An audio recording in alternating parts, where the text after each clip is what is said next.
Assalamualaikum warahmatullahi wabarakatuh. Salam guru penggerak. Perkenalkan, nama saya Ning Hanifah. Saya dari SMK Negeri 1 Cipaku, Kabupaten Ciamis, Provinsi Jawa Barat. Saya adalah calon guru penggerak angkatan 8. Pada kesempatan kali ini saya akan mempresentasikan mengenai koneksi antar materi yang berupa kesimpulan dan refleksi modul 1.1. Berikut adalah pertanyaan pemantik yang menjadi dasar kesimpulan dari pembelajaran yang saya lakukan. Itu yang pertama, apa yang Anda percaya tentang murid dan pembelajaran di kelas sebelum Anda mempelajari modul 1.1? Yang kedua, apa yang berubah dari pemikiran atau perilaku Anda setelah mempelajari modul ini? Dan yang ketiga, apa yang dapat Anda segera terapkan lebih baik agar kelas Anda mencerminkan pemikiran Ki Hajar Dewantara? Setelah mempelajari modul 1.1, kita dapat mengetahui bahwa menurut Ki Hajar Dewantara, tujuan pendidikan itu yaitu untuk menuntun segala kodrat yang ada pada anak-anak agar mereka dapat mencapai keselamatan dan kebahagiaan yang setinggi-tingginya, baik sebagai manusia maupun sebagai anggota masyarakat. Begitupun menurut Ki Hajar Dewantara, pendidikan adalah tempat persemaian segala benih-benih kebudayaan yang hidup dalam masyarakat kebangsaan. Pergerakan pendidikan disesuaikan dengan kodrat alam dan kodrat zaman. Ki Hajar Dewantara mengibaratkan peran pendidik seperti seorang petani atau tukang kebun. Anak-anak itu seperti biji tumbuhan yang disemai dan ditanam oleh petani atau tukang kebun di lahan yang telah disediakan. Anak-anak itu bagaikan bulir-bulir jagung yang ditanam.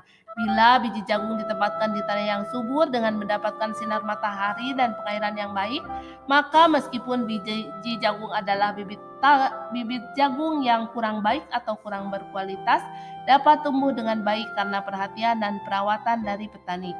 Demikian sebaliknya, meskipun biji jagung itu disemai adalah bibit berkualitas baik, namun tumbuh di lahan yang rusak dan tidak mendapatkan pengairan dan cahaya matahari serta tangan dingin petani, maka biji jagung itu mungkin tumbuh namun tidak akan optimal. Adapun tugas pendidik yaitu yang pertama sebagai seorang pembelajar atau guru.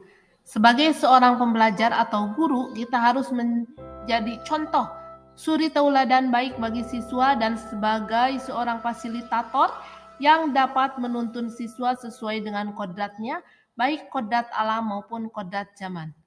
Kemudian dalam proses pembelajaran kita dapat menuntun, membimbing, dan mengarahkan siswa sesuai dengan minat bakatnya masing-masing. Sehingga ada perlakuan pengajaran diferensiasi terhadap siswa karena kemampuan yang dimiliki siswa pun berbeda. Di samping itu, kita harus melayani siswa yang mengalami kesulitan dalam proses belajar mereka. Dan juga harus menciptakan lingkungan sekolah dan proses pembelajaran yang menyenangkan bagi siswa. Proses pembelajaran pun harus disesuaikan dengan perkembangan zaman tanpa menghilangkan kearifan lokal dan sosial budaya. Siswa pun harus diarahkan untuk berpikir kritis sehingga tujuan pendidikan dan kemandirian proses belajar tercapai. Adapun tugas pendidik sebagai seorang pembelajar atau murid yaitu untuk dapat menyesuaikan dengan perkembangan zaman. Tentunya guru sebagai seorang pembelajar atau murid harus dapat mengikuti perkembangan zaman, harus mau berubah, bertransformasi ke arah yang lebih baik sesuai dengan tuntunan zaman, serta terus mengupgrade ilmunya dengan cara mengikuti diklat-diklat atau pelatihan-pelatihan yang sudah disediakan pemerintah baik secara online maupun offline. Di samping itu, guru harus mempelajari karakteristik yang dimiliki peserta didik yang beraneka ragam sehingga kita akan mendapatkan formula-formula khusus dalam menangani peserta didik tersebut.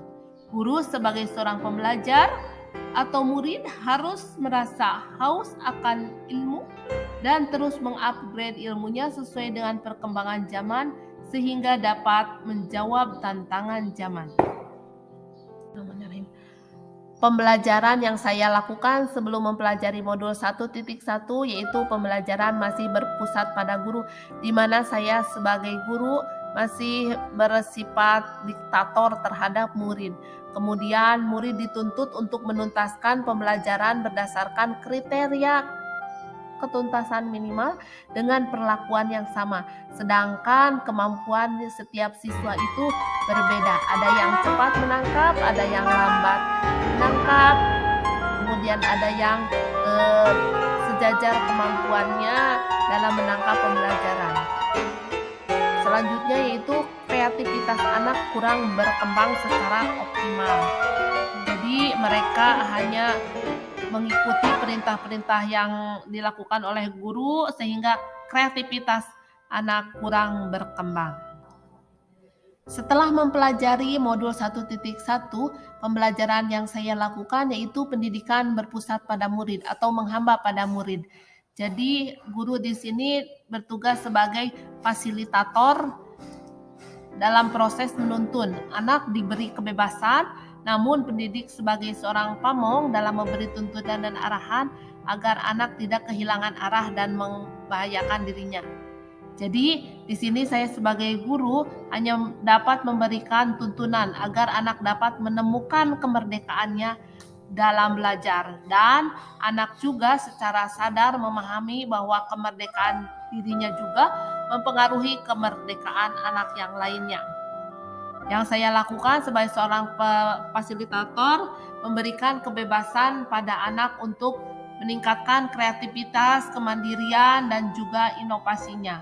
Kemudian selanjutnya yaitu murid dituntun untuk menuntaskan pembelajaran sesuai dengan kriteria ketuntasan minimal dengan perlakuan berbeda sesuai dengan karakteristik peserta didik.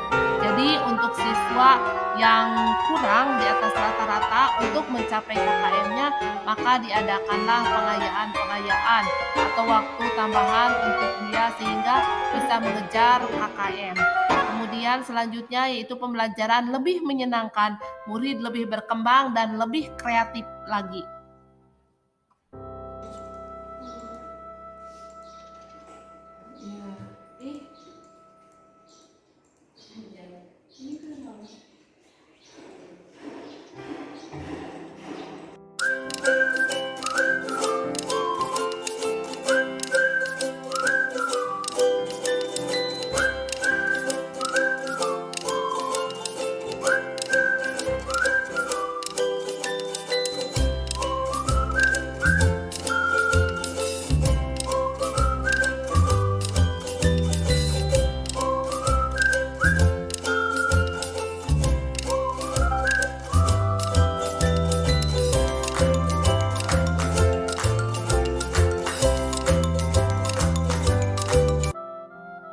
Pembelajaran yang akan diterapkan yaitu pembelajaran lebih menarik dan menyenangkan.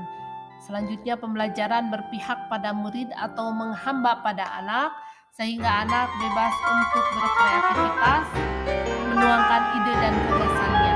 Kemudian perlakuan yang berbeda terhadap murid yang berkebutuhan khusus dan pengayaan bagi murid yang dianggap memiliki nilai yang kurang dari kriteria ketuntasan minimal.